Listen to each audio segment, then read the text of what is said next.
जी हाँ, नमस्कार दोस्तों, आप सभी का स्वागत है भोजपुरी डॉलर में। आज मैं आप सबको एक बहुत ही बड़ी बात बताने जा रहा हूँ, जो भोजपुरी इंडस्ट्री से जुड़ी बात है। हमारे सुपरस्टार भोजपुरी के पवन सिंह, जो कि इस बार 2024 लोकसभा चुनाव में मैदान में आ रहे हैं।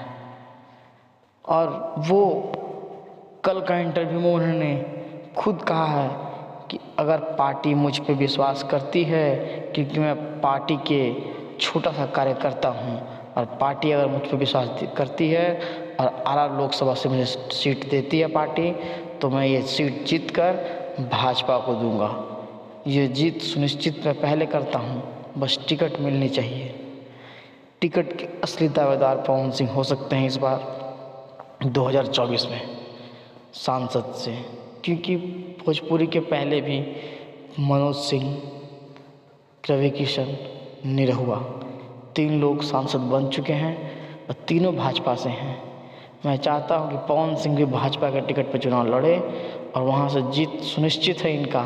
वहां के लोग चाहते हैं कि हाँ, पवन सिंह मेरा लोकसभा में संसद में मेरा आवाज़ उठाए, क्योंकि आरा की स्थिति बहुत ख़राब हो चुकी है दोस्तों। वहाँ की सड़कें बहुत ख़राब हो चुकी है। वहाँ के जो भी सांसद हैं उनका बिल्कुल ध्यान नहीं है इस पर।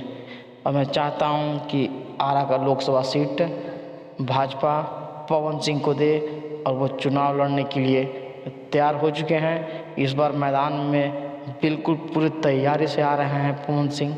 और आप सभी भोजपुरी श्रोता कमेंट में ज़रूर कमेंट करके बताएं कि क्या पवन सिंह को चुनाव लड़ना चाहिए या नहीं लड़ना चाहिए।